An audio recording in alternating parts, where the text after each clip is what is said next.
Hello and welcome to the Thursday Total Soccer Show. I am Daryl Grove and I'm joined by a man who will never be a dual national. It's Taylor Rockwell. Hello. Hello. Is that why you asked me before we started recording whether or not I had any dual national possibilities? That was research. Yes. My mother born in Japan, but on a military base, so Right. that doesn't necessarily count. So the only way you would be a dual national is if you went and lived somewhere for long enough to get a passport, I guess, right? I guess so. Because you haven't represented the US at any level? I have not represented the U.S. at any level, which means I don't have to file any sort of one-time switch. So we're good, yes. So the reason we're talking about this is Wednesday's show, we did 7 brilliant/terrible ideas for US men's national team lineups. If you haven't heard it, please go back and listen. It's kind of silly, but it's also, there's some good ideas in there. Yeah. One of the weird ideas Taylor had was to put together a US national team 11 of dual national players just to get them cap tied. We imagined it in like an easy to win World Cup qualifier, so it was all official, right? Yeah, So exactly. we started listing some guys, and we asked, does anybody out there have anyone who they want to add to this list, like guys that we could put into this team? And we got some responses. Right. Did you? A lot from Twitter, a few from email. Right. Do you have a list, Taylor? I've got a partial list over I've here. got a decent list here. Okay. The first one I saw was from David Lander. He said a possible dual national is Panos Armenakas, who's a midfielder currently playing for Udinese, but has been linked with a move to Arsenal. He has played for both the Greek and Australian U17s, and while it appears How that many one-time switches does he want? Yeah, it's tough. And while it appears that he is set to represent Australia at the senior level, which is why Arsenal's interest in him made news in Australia, he was born in California and should be eligible to represent Australia, Greece, or the United States. He just needs a 3-time switch. Yeah, that's all you need. We also had a shout for Sandro Sirigu. That came on Twitter via Igor Dickey. Sirigu is a Darmstadt, I believe, defender. He's the guy that Pulisic put on his ass this past weekend when he cut too tight and put Sirigu down. So, but I mean, there's another possible defender because we were struggling to fill out this team with defenders. Right? We were. Yeah, that said, Sirigu is 27, about to turn 28 in October, so maybe not quite that like young up-and-comer that people are excited about. To say maybe they are about Jorge Villafana, which is one we heard about from a couple different people, including Brent Pollard, via email. He suggested Villafana, and it's worth noting that, he has eligibility for both the United States and Mexico, is playing in Liga MX currently. But this is a more serious one. I feel like a lot of people, mostly Portland fans, but not just Portland fans, were very interested in the idea of seeing Villafana get a call, get a shot at that left-back spot for the US men's national team. For whatever reason, it is not happening. I would love to nail Klinsmann down on that. Why not Villafana? Especially because I believe there are rumors, I think Brent mentioned that as well, that there are rumors that Mexico are going to call him up for some camps. Let's organise this game then to get these dual nationals down. See? Starting to make sense. We had a shout for Seb Hines for Ben Bromley, who's half American, half English. Yep. But Ben also says after seeing him play for Orlando recently, maybe now's not the time. Own goal recently against Columbus. Own goal for Columbus in a weird way. Michael Lazar, you missed out on the best dual national playmaker. That would be Tommy McNamara. Tommy Mac, yeah. Also at NYCFC, Jack Harrison, I believe, born in England, came to the US to play college soccer, playing for NYCFC, had those great couple of assists this past weekend. I think I read he's on his way to a permanent resident card, so that's not the same as being a national team. Yeah, he's got some time. Some time. And Patrick Keeler says Anthony Robinson, not Anthony, is a U.S.-England dual national that plays left back.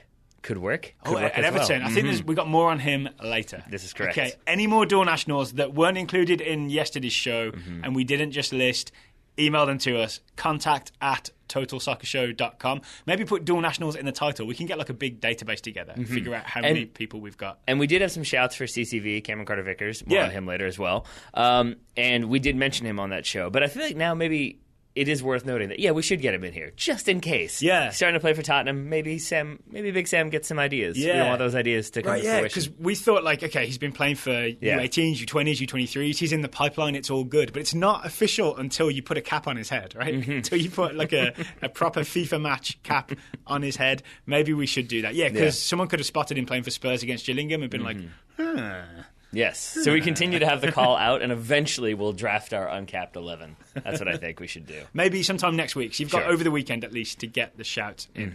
All right, Taylor, on today's show, it is a listener question show. We've selected 4 recent questions we've received from listeners. We're going to answer them one by one. Then we'll close with the TSS Scouting Network. Sounds like a plan. Are you ready for the first one? I'm ready for the first one. Okay, first question comes from Artie Scott. Artie asks or says, the common argument is that Major League Soccer is, quote, worse than other leagues out there, for example, the Premier League. Is this definitively true, asks Artie. If so, what in particular is worse? Is it a physical/athletic thing? Are Premier League players executing tactics that MLS players cannot? How would the average MLS team compare to the average Premier League team? Mm-hmm. Let's save that last part for last. Mm-hmm. But let's go with the first one. Is MLS worse than the Premier League? If so, how? I think worse is a harsh word, but I think with what he means, yes, I think it is. Right. It is at a lower level than, say, the Premier League, for sure. Yeah, I mean, there's no way around this, right? Mm-hmm. Like, there's more money in the Premier League, there are better players in the Premier League, there's less money in MLS, so there are less gifted players in MLS. Yes. Not top to bottom, maybe, but definitely, I guess, top to bottom. Not in individual moments, but across the span of a roster. Yeah. Yeah, and that definitely comes to the fore when you watch, say, a Premier League game, and you see the way the ball is moved quickly. Like, everyone just has a faster touch. They control the ball, move it faster, right? Mm-hmm. Then we saw Toronto versus New York Red Bulls. Great players on that field. But you also saw sometimes where the ball would, like, pop up and bounce around in a way that does not happen in the Premier League. Mm-hmm. Right. But I think to your point about, like, the ball popping up, that's the thing that maybe can be so much to, like, the league's detriment if you're trying to attract neutral fans. Say you put games on Sunday nights, which they do, and then in between that you've got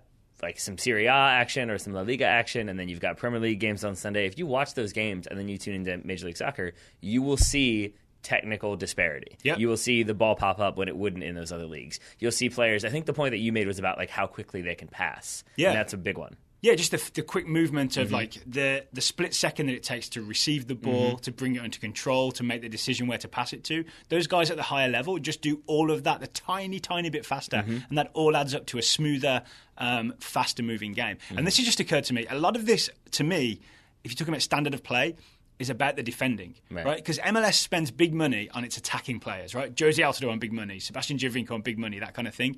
Very few teams spend big money, because money's limited, right? Salary cap and all that, on their defenders. And I thought you end up maybe with more athletes and less gifted players playing in defence for Major League Soccer teams, because that's not where you want to spend the money. Right? Mm-hmm. Let's get to the final part of Artie's question then. Yeah.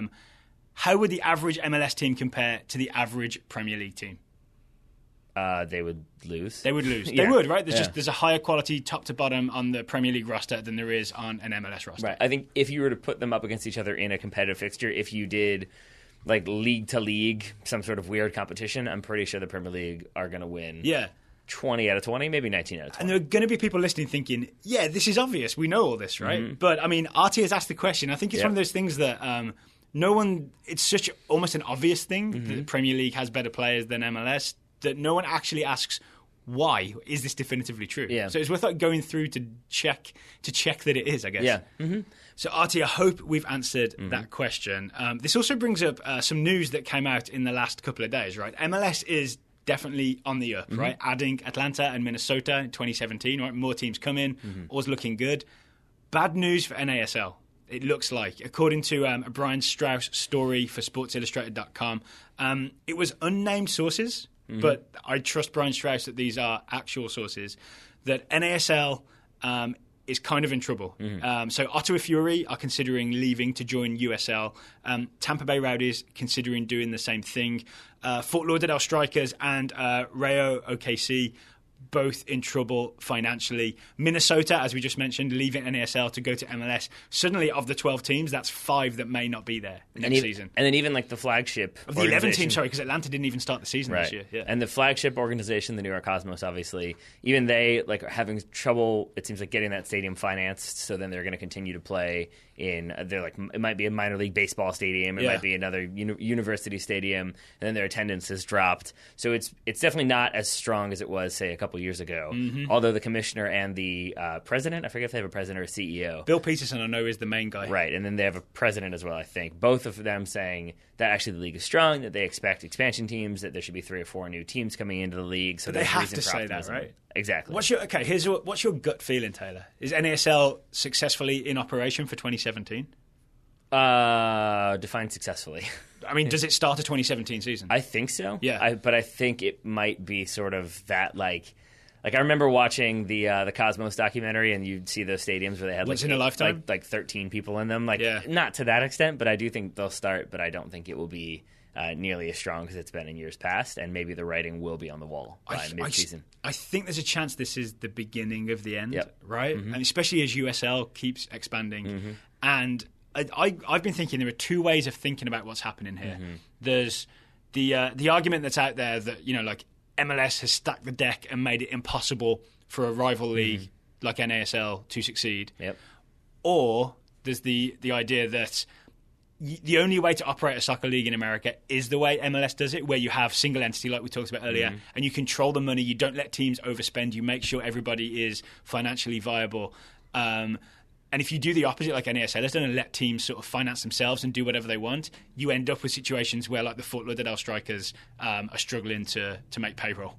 So that it sounds like you're saying it's more the fault of the league and maybe the kind of makeup of soccer in the United States and the way soccer is governed in the United States? You saying... I'm saying that maybe a league like NASL may not be able to support teams, and the teams may not be able to support themselves without the sort of structure of MLS in place, that single entity structure, which it sort of almost guarantees the survival of the league because your finances are being managed by sort of a bigger entity. Right.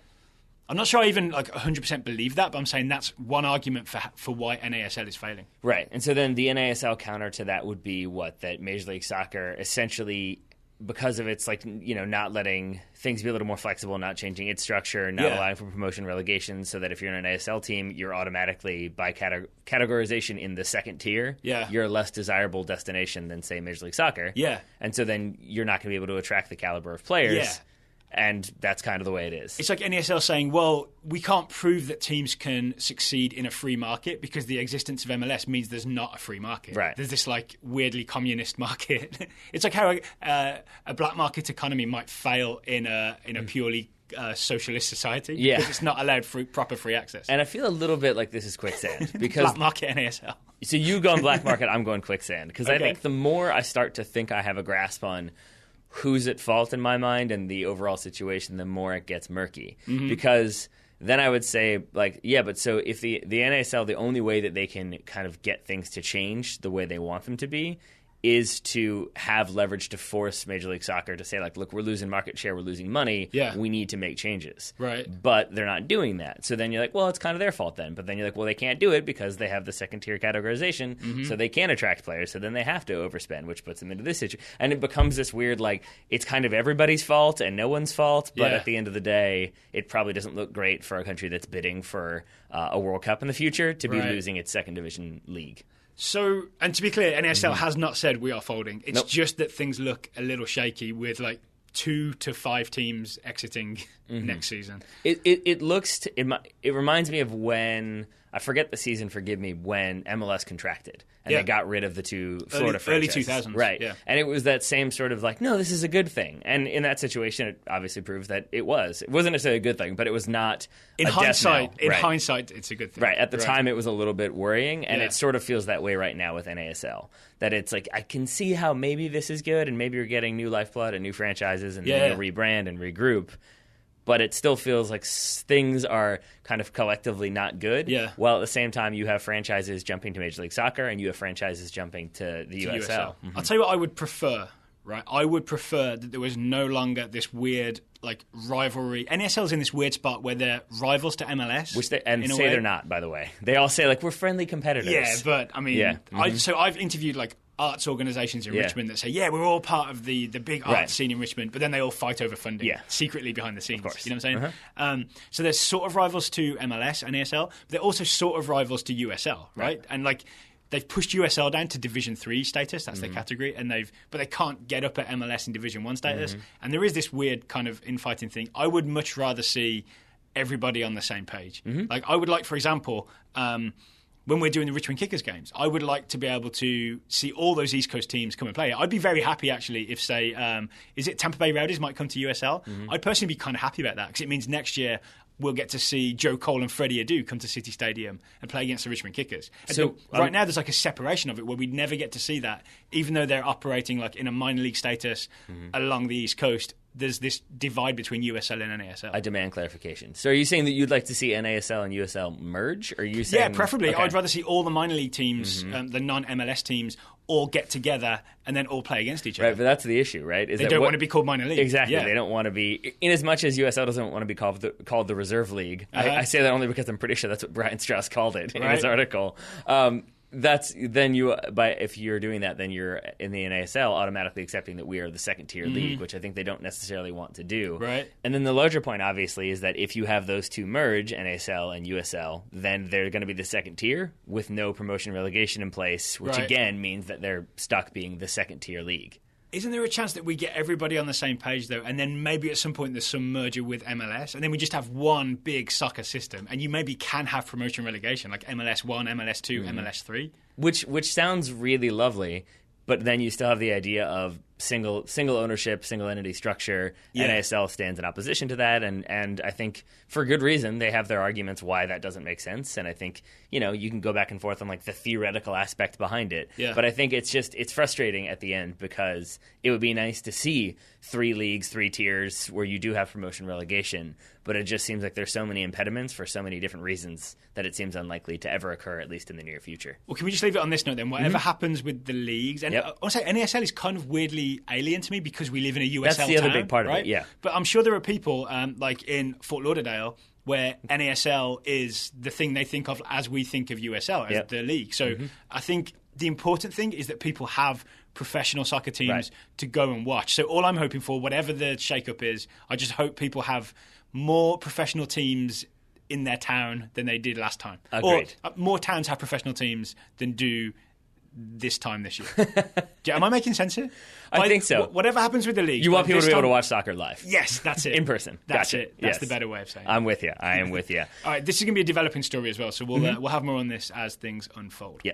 Next question comes from Brian Huyser. Brian asks, why are some countries like Kazakhstan, Azerbaijan and Israel, which I don't instinctively think of as European, part of UEFA? Right. It seems like, given the level of competition in UEFA, that some of these countries might fare better in the Asian Confederation. Would you be able to explain why this is how it is? Sure. I mean, I think Israel is the outlier here. Yeah. So let's start with countries like Azerbaijan, Kazakhstan, even Georgia and Armenia, who I think a lot of people might say are more Asian countries. Yeah. But that, I think, in doing this research, I think is based on weird ideas and maybe like Western or American ideas of geography. So I know you've done the research for this question, right? Do you mind if I take a guess at this? Sure. My guess is maybe that Brian just has maybe a slightly incorrect idea of where the boundaries are. Yeah, I mean, Europe and Asia. And to clarify, as did I. So there you go. Yeah, because I've always thought of Kazakhstan as Europe, but I don't know if I've only always thought that because my first introduction to the maps of Europe is through looking at soccer teams. That's interesting. Yeah, I mean, so if I first encounter Kazakhstan as a UEFA country, then I just assume they're a UEFA country. That makes sense. I've always thought of Kazakhstan as the greatest country in the world because all other countries have inferior potassium. I mean, that's obvious, right? Okay. Everyone knows that. So then what would your geographic boundary be then if you were saying that you think of it as European? I don't know. Well, for me, I think of it as European because they were part of UEFA. For me, that came first because that's how I entered the map, right? But again, this is the hard thing, right? Where is the boundary between Europe and Asia? It's like, I know you lived in Istanbul. Is it the Bosphorus? Because I know that bisects Turkey, right? That's part of it. East and West. But I also know that it gets kind of wavy. I know that there's a mountain range that maybe delineates. Is it the Ural Mountains? The Urals and the Caspian Mountains? And the Caucasus. The Caucasus, sorry. And then the Caspian Sea, like the western half is still considered to be European. The eastern is Asia. Then up through Russia. There's not a clean line, is there? No, there's not at all. It's almost as if the idea of Europe and Asia is a purely human construct and doesn't actually exist. This is true. So, for example, I think like Georgia... Like a third of Georgia is technically European, or it lies within Europe, and then maybe Georgia's always on my mind. Terrible. But so I think like there could be either way, but I guess they consider themselves identify as European, so they are in Europe. So that's why. So these countries are half and half, and they get to choose. Yeah, or not even half and half. I mean, Turkey, as you said, is essentially some of Turkey, and then like half of Istanbul is European, but like it's like 95% in Asia, but it's considered European. Okay, yeah. But what you're saying is if any of these countries have any landmass that is part of Europe, you are eligible for UEFA membership. I guess so. And eligible for Asian Confederation membership. So, yeah. And then you get to choose. Yes, exactly. Okay. So, and I forget, I think it was Azerbaijan, it might be Kazakhstan, I forget, was competing in the AFC and then chose to switch to UEFA. Yes. So this is to Brian's question. Why do the majority of these countries choose to compete in UEFA when they'd have more chance of maybe making the World Cup in the not as strong Asian Confederation? I guess my answer is money and the strength of competition. That if you are, say, Azerbaijan, that if you stay in the AFC, you might make the World Cup, but you're also not going to get as big of a draw, and you might not get as much interest in the sport as a whole otherwise, right? But if you have, say, Germany or Holland or Turkey or Spain or whoever coming into town to play soccer, if you're in their qualification, you're going to fill those stadiums even if you're never going to qualify. You're going to get to compete against them, and I think maybe you could have the argument that eventually you start developing talent based on, hey, I just saw Thomas Muller play. I'm 6 and I want to be the new Thomas Muller. Right. Or the centre-back is the guy that, like, I just marked Thomas Muller for a game. I learned all kinds of things about soccer. Yeah. And then I do think an element of it is also where the players play, right? I mean, so you look at Armenia, and from what I understand, the entire country is now a fan of Manchester United, right? Because Mkhitaryan is there, and that's where the best players go to play. So there's this idea that that's where we want ourselves to be in the best, continent for soccer, according to Europeans. Well, then because you can be in the UEFA Champions League, right? Which is obviously much more prestigious than the Asian Champions League. Yes. And I get the idea of you could qualify for the World Cup, but that's still a long shot. Whereas having Spain come to town and having these European qualification groups, that's a regular sure bet, right? That is income and prestige in terms of big games. Right. But then there's other ones that are I guess, more confusing, because I think some of the ones that we just talked about are traditionally European countries. They're like Cyprus, for example, historically located closer to Asia Minor, has been seen as a Middle Eastern country or even an Asian country. But wars in the 70s, obviously invasions identified with Greece, so I think was more European for that reason. Okay. And then the big one that we mentioned was Israel, which is in UEFA for obvious reasons. The most obvious I can give you is that there are 47 AFC member nations. How many of them do you think, Daryl, don't recognize Israel as a state? Don't recognize the legitimacy of Israel as a state? Correct. At 47? And I'll tell you this, Palestine is one of those 47, and it does recognize Israel. So again, there's a possibility that Palestine could draw Israel and have to play them. That would probably not be great. But then of the other 46 members, how many of them don't recognize? Man, I want to try and have a positive view of human nature and say only 10 don't recognize. 17.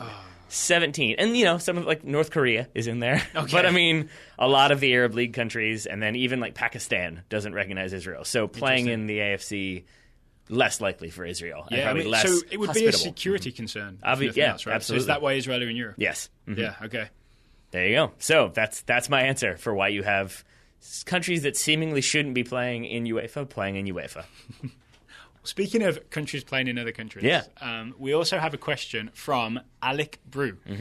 Alec wants to know, why are Cardiff and Swansea City in the English Football League? I know a lot of people wonder this. Alec asks, is this just a case of being grandfathered in? Are there any other notable clubs that play in a league not in their own country, like Monaco in France or FC Vaduz, where Caleb Stanko is on loan, playing in Switzerland? So I know you've done the research on this, specifically in regards to Welsh teams. I've done the research when it comes to other countries. Okay. Or Welsh, So from what I understand, because I think we've answered this question before, I think it's essentially that there wasn't a Welsh league. And so those teams had to play somewhere, and so they played in England. And then when the Welsh league came into existence, I think they were given the choice. Is that correct? And they were like, no, we'll stay here where there's money. That is basically true, yeah. So there was a Welsh league. There has been since like the 1900s, but it wasn't a very high level. It wasn't particularly well organised, right? So the bigger teams, like, Swansea, Cardiff, from, bigger cities, to have good competition, they would go east and play against English teams, and then they became part of the English Football League, right? So those guys did that. But then the Welsh League, which was very much like semi-professional at best, would like continue to play each other, but they would even play regionally because not many people know this, I guess, if you're not from there. And I haven't spent that much time in Wales, but Wales is very divided, like south v north, right? South Wales is very urban, that's where the big cities are. North Wales is very rural. It's not that easy to travel south to north. So you really did have a South Wales League and a North Wales League. There was no national Welsh League until 1992.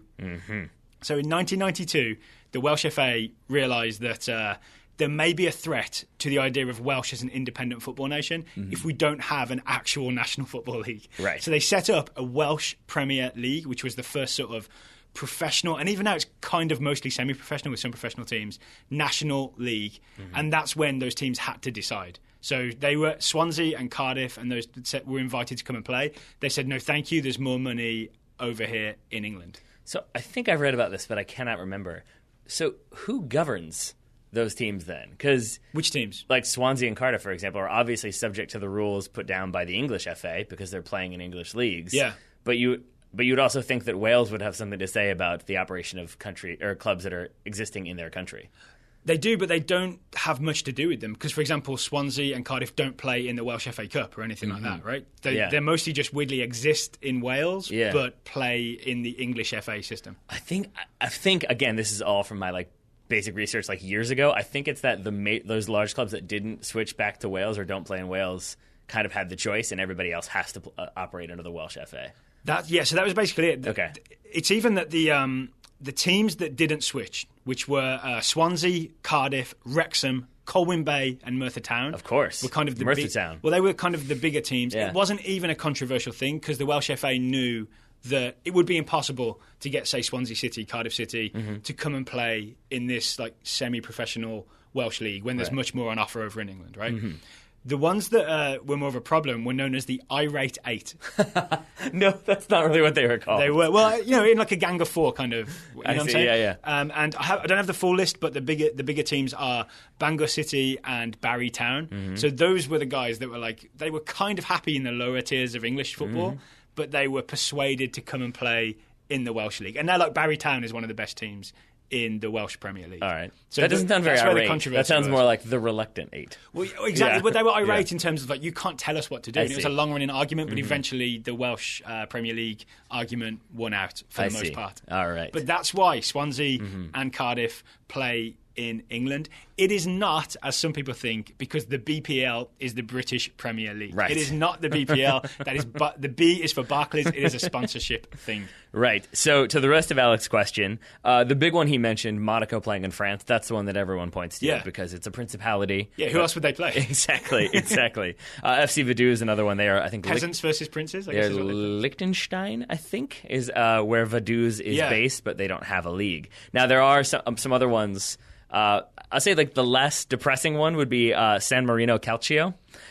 This is from The Guardian's The Knowledge answers. Yeah. They were promoted from Serie C2 to Serie C1 last season, despite not being Italian and despite San Marino having its own league. That's the difference with Vaduz. Vaduz doesn't have its own league. That's San Marino has a league. I did not know that. Yes. So maybe San Marino Calcio just decided it was time for us to go to the next level. For anyone who doesn't know about San Marino, it is, I don't know what the official title of the country is. Maybe it's a principality or whatever, but it's basically in the middle of Italy, right? It's just surrounded by Italy. Right. Yeah. And then you have other ones there's an Andorran team that has played in the Spanish league system. So you have a lot of smaller teams from smaller countries as well. Yeah. Then you have, for example, Rapid Vienna and First Vienna. Both won the German Cup, and Rapid won the league. Really? Between 1938 and 1941. Okay. Yes, exactly. Same thing goes... So these are the more depressing ones you're talking about? Yes. Same thing goes for the 3 Ukrainian clubs that are currently playing in the Russian Premier League. Right. Same idea, basically, that you have had political military occupation forcing clubs to play in other countries. Yeah. That's where you get those changes as well. Okay. Also, there's a weird thing with the England-Scotland thing where there are a couple of teams that were on the border. So Berwick Rangers are an English team, and they're on the English side of the border, but they play in the Scottish leagues.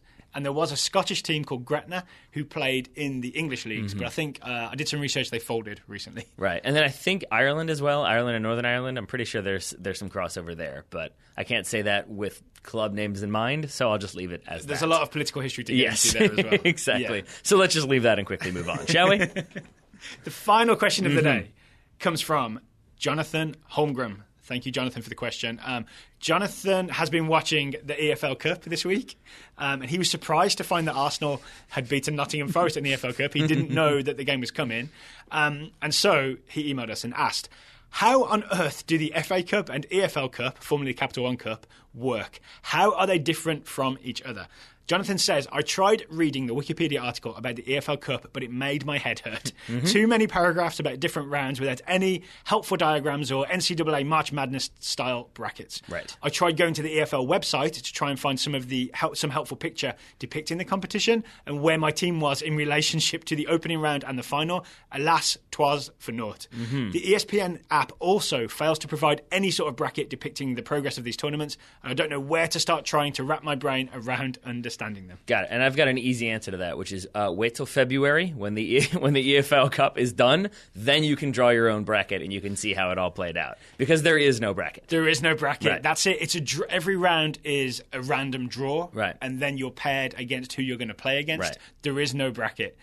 There's a bracket in the sense that each round you could then draw like a new bracket, and it would be very confusing. Yeah. You'd have to scratch out a lot of stuff. And if you're me, who likes clean notes on clean paper, it gets a little bit frustrating. And what I understand from Jonathan's question is that, like, okay, if he hears that, say, Arsenal are in the third round of the EFL Cup, to me that means something because I just grew up with you get the rounds and then you get the quarterfinal, semi-final, final. Yeah. If you just hear third round, you're like, what is that? How many games to go until we win it, right? Yeah. So the quick answer is when Arsenal and all the other the Premier League teams played this week in the third round, that was let me work this out, final, semi-final, quarter-final, 16. That was the round of 32. There are 32 teams left. There are now 16 teams left. In the fourth round of the EFL Cup, there will be 16 teams. Then you got the quarters, then the semis, then the final. And honestly, even the round aspect of it is kind of confusing for me, at least, just because if you say first round, I can assume, that's the first round that's happening. But when you get into the situation where you have League 2, League 1, and then it's like the higher you get with the number, the better you are. Yeah. Then I have this weird, wait, is like round 5 the lower round, and like round 1 is the final? I get all thrown off on that as well. And you know what we should do, or maybe what American media should do is to have things like renaming the third round, like the something 32. You know, we have like the Sweet 16. Yeah. You know what I mean? There should be like the Thoroughbred 32. I mean, for the third round. If Ed Woodward were running this, then it would just be a sponsor, and then whatever adjective rhymed with that sponsor, and then the number of teams left. And you get sponsorship at every level, and it's perfect. What more could you want? It's a great idea. That's a horrible idea. I've also noticed some people yeah. kind of confused by the EFL Cup. Yep. Because this is the first season where anyone's heard of a thing called the EFL Cup. You know who's especially confused? Who's that? Pep Guardiola. Is that right? Who didn't know what it was called. He had to look at his when he was giving the press conference where he swore, and it's been doing the rounds like a week ago, I think. He says, we have the Carling Cup, and he looks at the guy and he's like, Capital One Cup. Or no, League Cup, excuse me. He just says. Because Jonathan also asked about the FA Cup versus the EFL Cup, right? So this is the history segment of today's show. Floodlights. It is about floodlights. So the FA Cup is the oldest competition, right? It's 1871, the FA Cup starts. Every team in England is allowed to enter it, more or less. And it's just a big open draw, and you all play each other, right? And that was at weekends. And let me back up to say, this isn't just Daryl's bias. It's the oldest domestic club competition in the world, correct? Yes. Right. So it's and continuously operating as well. But still, history. There we History. go. 1871 FA Cup. FA Cup basically exists still in the same situation today, right? The EFL Cup, as it's now known, the Football League Cup, as it was called, began in 1960 as basically an extra cup competition because now most teams had floodlights so they could play midweek evening games. So starting in 1960, you had this extra competition called the Football League Cup. I think Ed Woodward's grandfather came up with that, yes. Do you know the difference between who's allowed to compete in the two tournaments? I think, is it the League Cup is just like the top teams in the top 4 divisions? It's just the professional. It's just right. the 92 professional teams are allowed to compete in the Football League Cup. FA Cup is like pretty much everybody. Right. Lots of semi-pro and amateur teams can enter through the qualifying rounds. Right. Okay, so then in the 80s, the Football League Cup starts to get sponsors, right? First it's sponsored by, it was called the Milk Cup for a little while. It was sponsored by the Milk Board. It's been the Littlewoods Cup, the Rumbelows Cup, the Worthington Cup. Worthington's a beer. Coca-Cola Cup, the Carling Cup. Wait, it wasn't Worthington Originals? It wasn't Hard Candies? No, Come on. That's Werther's Originals. Well, thank you. Whew. Okay. And recently the Capital One Cup. This season, it doesn't have a sponsor. They doesn't? couldn't sell it. That's why it doesn't have a sponsor's name on it. See, here's what's so confusing to me is that if you then Google EFL Cup, the thing that comes up is the logo of Capital One with a description of the EFL Cup. So Capital One, which is why I still want to call it that. Sponsorship, which is cool for us because Capital One's kind of based in Richmond as well, right? That ended last year. It's £5.5 million per season to sponsor the Football League Cup. They didn't have a sponsor. They still might get one. They're still talking about maybe getting one for the later rounds. That's a shame. Yeah. But this coincides with the Football League, which is everything below the Premier League, rebranding as the EFL. So do you remember this is a recent rebranding? Yeah. I remember reading Ian McIntosh's dread of this happening on the set pieces. Everything below the Premier League is now called the EFL, the English Football League, which I think is a way to sort of play into EPL and maybe make some mental connections for people there without infringing on any copyrights. So that's why for the first time you have a thing called the EFL Cup, which before the end of the season could be called something else. All right. So are those all asked and answered, do you think? I think so. Do you have any questions about the EFL Cup? No, I mean, other than do you think it should still exist? And I think because basically what it is at this point, it's an opportunity for, because now you have Champions League and the FA Cup and you have EPL 2, you have so many different divisions that you could make the argument maybe that it's less essential than ever outside of an opportunity, as we'll see when we get to scouting reports, to play young players. Yeah, so here's what happens, right? The Premier League teams start to enter slightly later in the competition, right? Because they're sort of given a free pass to not get too involved. Premier League teams who are involved in European competition don't enter the EFL Cup until the third round. That's why you only heard of like Arsenal and Spurs and all these other teams entering into it this week. And then they basically play their kids. Right? They play some senior members, but you mostly play your younger guys. And it's a good opportunity for younger players to get experience with the first team in a proper competitive environment. Right. One man who doesn't like this is my dad. Yeah? Why is that? Because he sees that, say, Arsenal are on TV, and he's like, all right, I get to watch Arsenal. And then he tunes in, and then he calls me afterwards and said, they just played all the reserves. It's not even worth watching. A lot of people feel that way, that it's just not worth having a competition where you don't field your full team. I think, you know what? I think we should do away with it right now. We shouldn't even play the next round, regardless of what the draws are. Is this because Manchester United drew Manchester City? That's correct, yes. I think we need to end it right now before that game happens. All in favor say aye, aye. All opposed say nay. No one said nay. Okay, it's done. I'm glad we had that vote. I was too busy laughing to get involved in the vote. But yes, that is what happened. And no, I'm not excited about that. All right, thank you to everybody who sent us questions. A reminder that if you subscribe and support the Total Soccer Show at totalsoccershow.com/subscribe, if you support us at $10 a month or higher, we guarantee to answer a question a month. I will say there are people who subscribe at that level right now who have not asked a question in a couple of months. So take advantage. If you're a $10 a month subscriber, email us, put $10 subscriber in the subject line, ask us a question. We guarantee to answer it on the show. More subscriber content coming up in just a bit when we have the TSS Scouting Network and the many updates therein. But first, Daryl Grove, we have a sponsor. And it is FUCHI. Thank you to FUCHI for sponsoring today's episode. Taylor, tell the people, what is FUCHI? Half squash, half soccer. Yes, it is. We got this down, right? Yeah. It is a great game you can play where you use the rebounder, the FUCHI Rebounder, to play a mix of soccer and squash. Yep. You play the ball against the net, you have to bounce it in the court, then your partner has to return it. I say partner, I mean rival. Exactly. And your nemesis. And if you're filming yourself doing it, you then struggle not to curse as you make simple passes look foolish and kick the ball over on a routine basis. We have audio editing software for that, we right? sure do. We also recently sent a video by Ira Jersey of his son Isaac Jersey working on his touch, playing the ball against the net. Looking better than either of us. Looking have done consistent. So far. Looking very, very consistent. And actually, while you bring that up, I'd like to see more. I know we've had a few people purchase their rebounders, and hopefully they've arrived. I'd like to see some footage of other people playing. Or trying to put us to shame with their skillful abilities. Yeah, maybe email them to us or publish them on YouTube or tweet them at us. Yeah, we'd love to see some videos of Total Soccer Show listeners playing FUCHI. Maybe show us your most impressive rebounds or tricks. If you can pull off some tricks, that would be impressive too. Harder than you think. We found that out too. Harder than you think. So there is still the $70 off deal is good until the end of September. The end of September is coming, right? Is it the 22nd today? So you've got roughly a week left to use the $70 off coupon. if you want to buy a FUCHI Rebounder with $70 off, you need to go to www.playfuchi.com, spelled FUTCHI.com.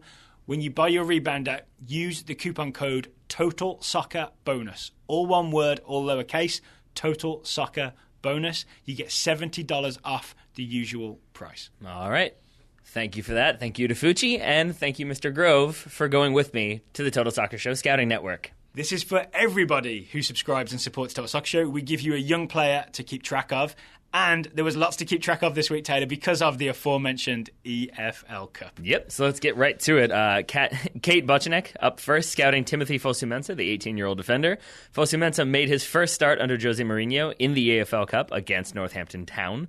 While he had several good chances going forward, and he even rattled the crossbar, he was ball watching for Northampton's equalizer. He was also removed in the 56th minute because United were chasing that victory. He is, however, apparently United's fastest player, according to reports this past weekend. Yeah. So if we make a fastest English 11, Fosu-Mensah could get in there. Except he's Dutch, but sure. Oh, I keep forgetting that, yeah. All right, we also got a report from Taylor Williams, who is scouting James Weir. James Weir made his Hull City debut and played the full 90 minutes in their 2-1 win over Stoke in the EFL Cup. Good news for him, bad news for Mark Hughes, said Taylor.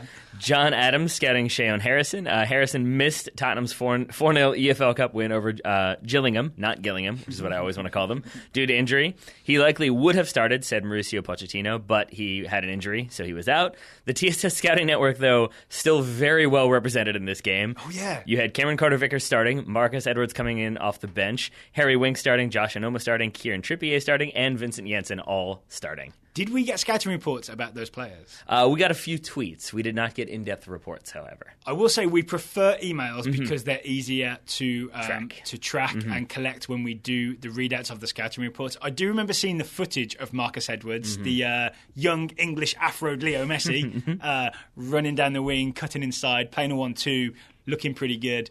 And then Cameron Carter-Vickers, that's an exciting one. Yeah. Finally got his sort of first team start for Tottenham Hotspur. Is that right? No, I think he played in the League Cup last season as well. So he's back where he was. Yes, but I'm excited to see him get his Premier League and Champions League debuts. I think you're basing that off of my specific predictions going into this season. I see. So yes, it's kind of more of the same for CCV. CCV is third choice centre back at Tottenham right now? Third or fourth, depending behind on who you listen to. and Alderweireld. He is 18 years old. He is born in England but has an American father who is over there playing basketball, I believe, and is in the US national team pipeline. Get him in that team. All right. Moving further abroad, Matt Shea scouting Alessio Romagnoli, the 21-year-old defender for Milan, AC Milan. On Tuesday, Milan defeated Lazio 2-0. The 21-year-old center back was integral. Romagnoli was at the heart of defense, but also functioned as a deep-lying playmaker. He connected on lots of different balls and did a good job linking defense and attack. I'm a big fan of Romagnoli. So is Matt Shea. We have a scouting report about Timo Werner, the Leipzig player from Hall McGee. Hall says that Timo Werner struck again for Rasenballsport Leipzig, this time against Fabian Johnson's Borussia Mönchengladbach in the midweek Bundesliga game. Good news is that Fabian Johnson exacted a measure of revenge with a strike of his own later in the match to salvage a point for Gladbach and some US men's national team pride. Yeah. Siri Richards scouting Daniele Rugani, who's a 22-year-old center back. The Italian defender made his season debut for Juventus on Tuesday in a 4-0 win over Cagliari. I always mispronounce that one. With Mehdi Benatia and Patrice Evra injured, the youngster started and scored in the 14th minute. That said, it was basically a tap-in after Higuain had a very nice volley. Jay Gregor is scouting Ronald Matarrita, the 22-year-old left-back for NYCFC. Jay says the Costa Rican was voted into the MLS 24 under 24 this week and has been a regular starter for New York this season. I want to check out the 24 under 24 just to see if there are any Scouting Network players that we could take from there and add in. Sounds good. Just to hear who MLS think are the up-and-comers. I like it. Brendan Massar, who was kind enough to provide us with the rhyming for his name, is scouting Marlon Fossey. Fossey is an 18-year-old right back who's played in all 5 of Fulham's Premier League 2 matches and has been solid throughout. More importantly, he was born in California but moved to England at a young age, so he's a dual US-UK national. He's been called up to the US U19s and U20s. No senior looks as of yet. Add him to the list. Add Marlon Fossey to the list. He can be added. Ryan Marzak is scouting Pione Sisto. Pione Sisto, the Danish winger, I believe. Who recently went to Celta Vigo. Yeah. Pione Sisto started and played 75 minutes in Celta Vigo's 2-1 win over Sporting Gijón. Ryan adds that he got an alert that Pione's FIFA rating has been released and he has some impressive numbers and will be a solid pickup for avid FIFA players. Yes. I'll bet he's got pace, Pione Sisto. Pace on pace on pace. Pace on pace on pace. Final report, and it's a long one, comes from Patrick Keeler. Oh, this is like a day in the life or a year in the life of a Total Soccer Show scout. He's scouting Anthony Robinson or attempting to do so. Patrick says, I'll take the first paragraph, you take the second. The lack of information on developmental players in English football compared to something like American minor league baseball is astounding. As far as I can tell, and it is impossible to find anything out about players unless they score a goal somewhere, Anthony had a knee injury a few weeks after I was assigned to scout him last summer. For a whole year, there was nothing. His Twitter account was the only thing that marked him as not dead, although he mostly just commented on TV shows, and he didn't do that often. Is he even a soccer player anymore? And the reason this is important is because Anthony Robinson is a possible US national team player, right? He's a dual English US national team. Okay. Patrick follows up, though. The first clue, something changed, is that his Twitter followers jumped from 1 new follower a week to 20. Some social media action. Anthony is back from his injury and has started all 5 of Everton's U23 games in whatever the Prem 2 league is. It's the under-23 league. Right. Everton is actually dominating in the league and just this Monday blew out Arsenal's under-23s 5-0. Probably because Arsenal's regular under-23s were playing in the EFL Cup, right? Yep. The 5th goal was all Anthony. He took a pass on the left flank with a great first touch, accelerated past the Arsenal defenders on that side, got to the end line, then passed it back to a teammate who knocked it home. He has at least 1 other assist this year. You can find the results and goals for the Prem 2, but anything else is hard to find, and is starting at left back every game. So thank you, Patrick. We're sorry for all the consternation we seem to have caused. I also like that more or less it seems like from Patrick's email that he was a bit of a Twitter stalker for Anthony Robinson. Or trying to be if Anthony Robinson would update his Twitter a bit more often. Exactly. Although I think with only 1 new follower a week, there's a decent chance you can get him to follow you back or write you back at least. You just got to start watching the same shows as him that he watches intermittently, apparently. Thank you to everybody who sent in scouting reports today. If you would like to join the Total Soccer Show Scouting Network, you go to totalsoccershow.com/subscribe and you can see the various levels at which you can support the Total Soccer Show and help us to keep creating content and sending it directly to your ears. You go to totalsoccershow.com/subscribe. If you've subscribed recently and you are waiting on getting your player, send us an email that says itchy feet. And let us know that you're waiting. We'll get your player to you as soon as possible. Speaking of as soon as possible, we will not be doing another show as soon as possible because I'm out of town starting tomorrow, very early morning, all the way through Monday evening. 5 a.m. flight today? Yep. Is it actual takes off at 5 a.m. or you're going to get to the airport for 5 a.m.? Takes off at 5 a.m. Ooh, okay. So Taylor's going to be in New Orleans, I believe, for a long weekend. But not Nolans, according to Laura. So I'm going to be rewarding myself with a couple of days off. So there'll be no Total Soccer Show on Friday, and we may have a show on Monday. We'll see. We've got feelers out to a couple of guests. Maybe there'll be a show on Monday, but we can't guarantee it. I think after doing 6 weeks or so, or 5 days a week, we've earned enough credit to maybe take a day off. Let's hope so. We'll see how it goes. We'll find out. Taylor Rockwell, thank you for taking the time to talk to me this week. Right back at you, buddy. Listeners, thank you for sticking with us. Thank you for listening. We will be back again next week.